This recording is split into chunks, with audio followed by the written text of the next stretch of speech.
ස්වර්ගයේ වැඩ සිටින අපගේ පියාණනි, වහන්සේගේ ශ්‍රී නාමයට ප්‍රශංසා වේවා. වහන්සේගේ රාජ්‍ය පැමිණේවා. වහන්සේ කැමැත්ත ස්වර්ගයෙන් මෙලෙදිට වේවා. අපගේ නිරදා භෝජනය අද අපට දානය කළ මැනව. අපට වරද කරන්නගේ වැරදි අප කමා කරන්නාක් මෙන් අපගේ වැරදිද කමා කළ වනව. පාප අවස්ථාවන්ට අසුවීමට අපට නිදී අයහපතින මුදාගත වනවා. ශලෝම්. අද මම ස්වර්ගයේ වැඩ සිටින යාඥාව කිව්වේ. ජේසුස් වහන්සේගෙන් ශ්‍රාවකයෝ අහනවා, ගෝලයෝ අහනවා අපි කොහොමද යාඥා කරන්න කියලා. ඊට පස්සේ උන්වහන්සේ කියලා දෙනවා ඔය ස්වර්ගයේ වැඩ සිටින යාඥාව. අන්න ඒ ස්ථානය ජේසුස් වහන්සේ තමගේ ගෝලයන්ට, ශ්‍රාවකයන්ට ස්වර්ගයේ වැඩ සිටින යාඥාව උගන්වපු තැන තමයි අද මම රැඳී ඉන්නේ. මට පිටුපස්සෙන් පේන්න තියෙන්නේ ඒ ස්වර්ගයේ වැඩ සිටින යාඥාව සිංහලෙන් ලියලා තියෙන ඒ යාඥාව. මෙතන විවිධ භාෂාවලින් යාඥාවල් සටහන් කරලා තියෙනවා. ඉතින් අපි මේ ස්ථානය බලමු. මේ ස්ථානයේ මොනවාද තියෙන දේවල් ගැන කතා කරමු. වීඩියෝ අතරතුර මම ඒ ගැන ඔබට වැඩි විස්තර පවසන්නම්. අපි දැන් මේ ස්ථානයේ වටේ ගිහිල්ලා බලමු මොනවද තියෙන්නේ කියලා.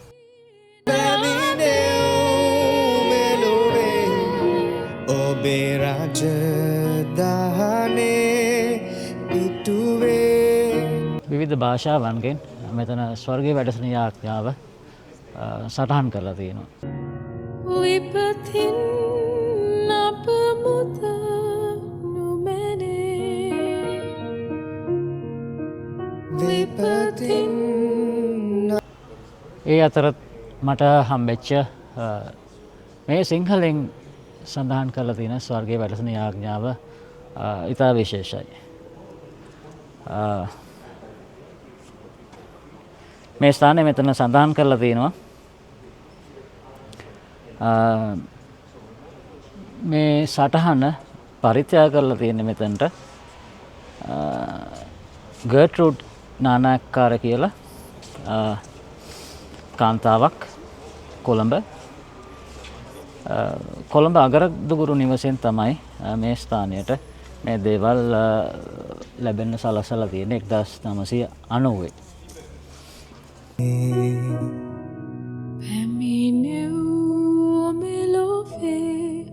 ඔබේ රාජධානේ ඉටුවේ ඔබේ අන දෙවිදේ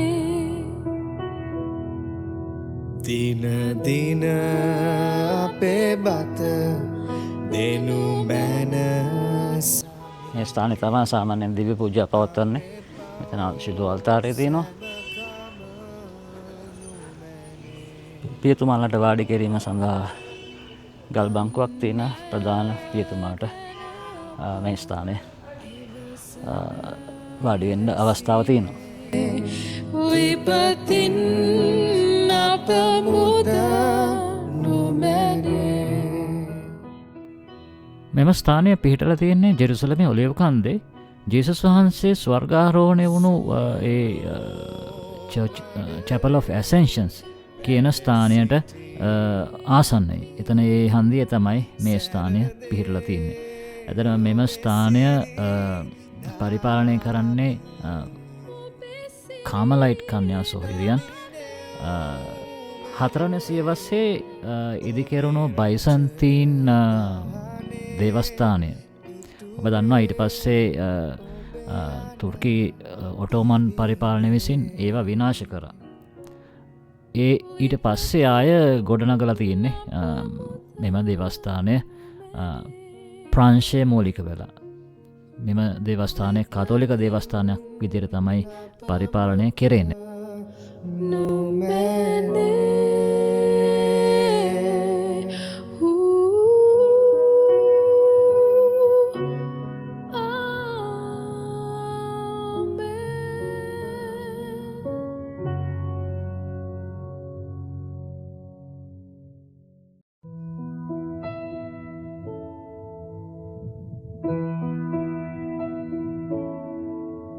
සුරලෝ මඩලේ වැඩ සිටින පියේ සැරදේ ඔබේ සිරි නාමේ පැටනොස්ට කියන එකේ ඉංග්‍රීසි අර්ථය තමයි අවෆාද එහෙම නැත්නම් අපගේ පියාණනි කියන අර්ථය. ඉතින් මේ ස්ථානය අති විශේෂ වන්නේ අන්න ඒ නිසයි. ඔබ දැක්කොත් බලන්න ඔබට පේනවා මම පෙන්වන්නම් මේ වෙනකොට සංචාරකයන් ශුද්ධ දේශයට පැමිණෙන්න පටන් අරන් තිනවා. ඇත්තටම ඒක අලුත්ම ප්‍රවණතාවක්. යුද්ධයෙන් පස්සේ යුද්ධ ආරම්භ වීමත් එක්කම ශුද්ධ දේශයට පැමිණෙන සංචාරකයන් අතිශයින් සීමා වුණා. ඉතින් මේ ස්ථානය ඒ සීමා වීමත් සමගම මේ ස්ථාන පාළු වලට ගිහිලා තිබුණා. දැන් ටික ටික පිරිස් පැමිණෙමින් සිටිනවා. සුදෝ දේශයේ සංචාරය සඳහා. ඉතින් මේ ස්ථානයට මට සෑහෙන කාලයක් ගත වුණා එන්න. කාලයක් ගත වුණා කියන්නේ මම අවුරුදු 4ක් ඊශ්‍රායල් රැඳී සිටියට මේ ස්ථානය සාමාන්‍යයෙන් ඉරිදා දවසට වහලා. ඉතින් මම විශේෂ අවසරයක් අරගෙන තමයි මේ ස්ථානය දැක බලා ගන්න අද පැමිණියේ. ඉතින් තවත් ස්ථානයකට යන්න තියෙනවා. යේසුස් වහන්සේ අන්ධයාව සුවපත් කරපු ස්ථානය. එතකොට ලාසරස්ගේ සොහොන. ඉතින් ওই ස්ථාන දෙකට මම ජෙරුසලම ආවට තියෙන ස්ථාන දෙකක්. තව මේ ස්ථාන දෙකටත් මට යාගන්න අවස්ථාවක් ලැබුණේ නැහැ. ඉතින් අවස්ථාව ලැබුණු සැටින් ඒ ස්ථානයේ දර්ශන භූතකෙන් බලාපොරොත්තු වෙනවා. ඉතින් රැඩ්දී ඉන්න The Lord's Footprints YouTube නාලිකාව සමග නිරතුරුවම ඔබ වෙත ජේසුස් වහන්සේ ඇවිද ගිය ස්ථාන, උන්වහන්සේගේ පිය සටහන් තැබුණු ස්ථාන මම ඔබ වෙත සමීප කරන්න උත්සාහ කරනවා.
එතන බලන්න මේ විශේෂත්වය ස්වර්ගයේ වැසිරෙන ආඥාව හීබ්‍රු භාෂාවෙන් බ්‍රේල් අක්ෂරයෙන් දීලා තියෙනවා. එතකොට මෙතන අන්ධයෙකුට වුණත් ස්වර්ගයේ වැඩසෙන ආඥාව යාඥා කරන්න පුළුවන්. මේ බ්‍රේල් අක්ෂර භාවිතා කරලා මේ ඉංග්‍රීසි භාෂාවෙත් මෙතන තියෙනවා. මෙතන තමයි මෙතන විශේෂත්වය. මේ තියෙන්නේ ඉතාලියන් භාෂාවෙන් සහ ප්‍රංශ භාෂාවෙන්. පෝලිෂ් සහ ස්පැනිෂ් භාෂාවලුත් මේ බ්‍රේල් සටහන් තබා තිබෙනවා මෙතන.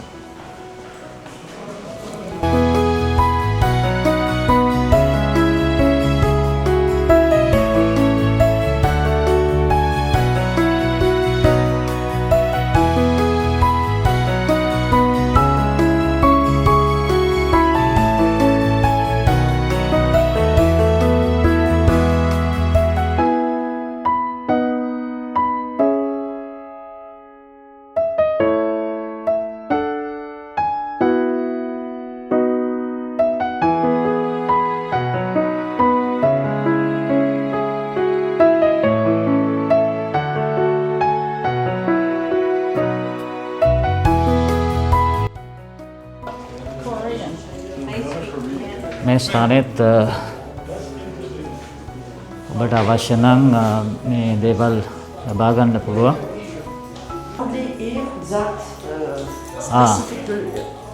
ओके. मैं पावसा සිටිනවා. යා. ओके. मैं पावसा සිටිනවා. මේ ස්ථානයේ තියෙන මේ දේවල් මේ ස්ථානයේ විතරයි ඔබට මිලදී ගන්න පුළුවන්. වෙන කිසිම ස්ථානයකදී මේ සුවනියස් ඔයාට සිහිවටන ඔයාට ලබා ගන්න බෑ. වෙන මොනම සිද්ධාස්ථානකදීවත් ලබා ගන්න බෑ. මේ ස්ථානයේදී විතරයි මේ දේවල් ලබා ගන්න පුළුවන් කියලා තමයි ඇය පවසා සිටියේ.